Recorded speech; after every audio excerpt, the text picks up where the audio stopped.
It's our first trip to England, so we're really excited to sort of get back here.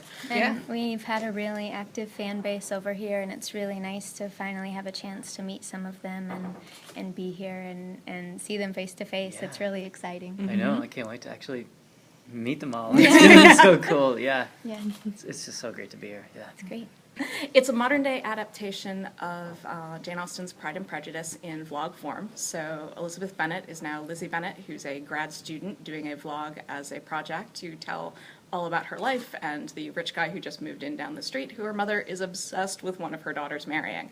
And I think it's that universal story. I think it's probably it's a 200-year blockbuster of a story, and we just updated it and told it via the internet, which seemed to a lot of people really responded to. So we like to use the internet these days. Yeah.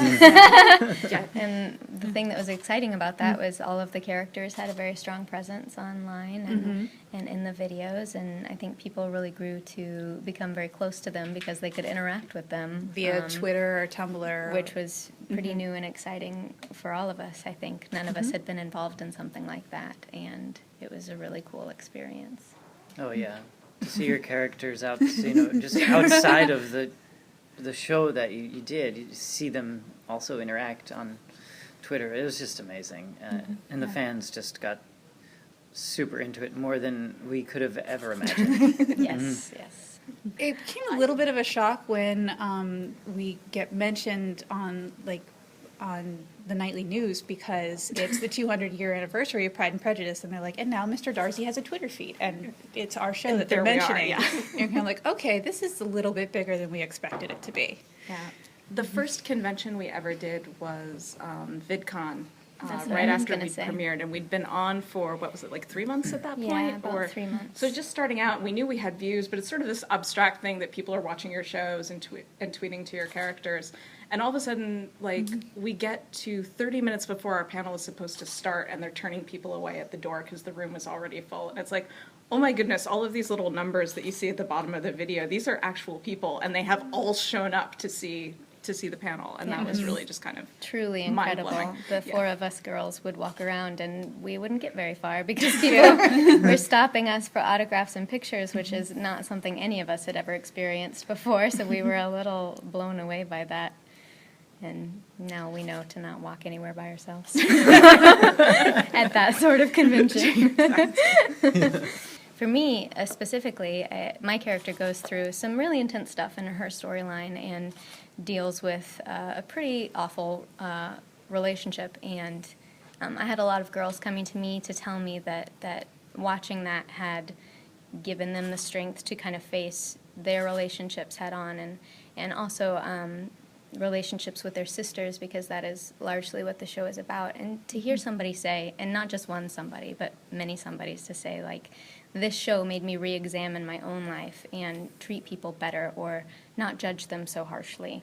I mean, that's truly humbling, and that's kind of, we tell stories to have an impact on people, and it's really cool that we got to do that with this. Yeah. The fans have just been... just stuff I never thought would ever happen. Fan art, dolls. I mean, we have collections of things that people have sent us and made for us. The coolest thing has been seeing how talented our fans actually are. Yeah, they really are. Yeah, we have. How creative and just, it's just really incredible stuff. I mean... Yeah, I have a puppet me if you ever need one. Yeah, me as well. I made it.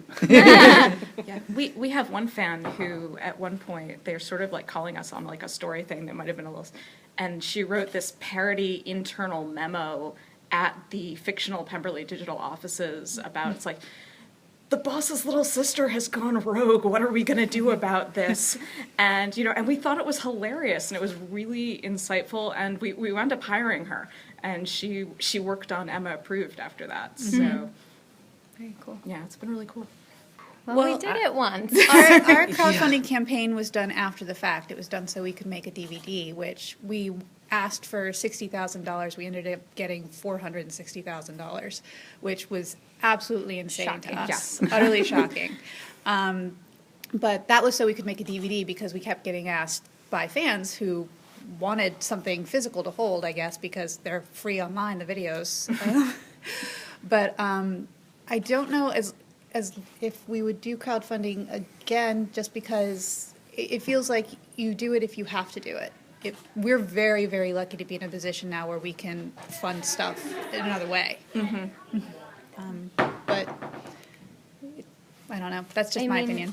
Well, the Lizzie Bennet Diaries is over, and so I don't know that there's any more life for it there. But our fans have kind of moved with us. Max and I are in another production that just had a Kickstarter about 6 months ago. It's called Muzzled. It's going to be a musical web series, and it was successful. And we both each have Patreons for ourselves and our personal channels that are doing quite well, and that is really wonderful, and I think also gives you kind of even a closer connection with your audience in that way, because you kind of, you owe them a little bit, because they are so generously giving you money to support what you're doing, and it's really cool. We're very thankful for that. And it in turn helps us make better content, because we're speaking with them directly about what they, what they like and what they like to see.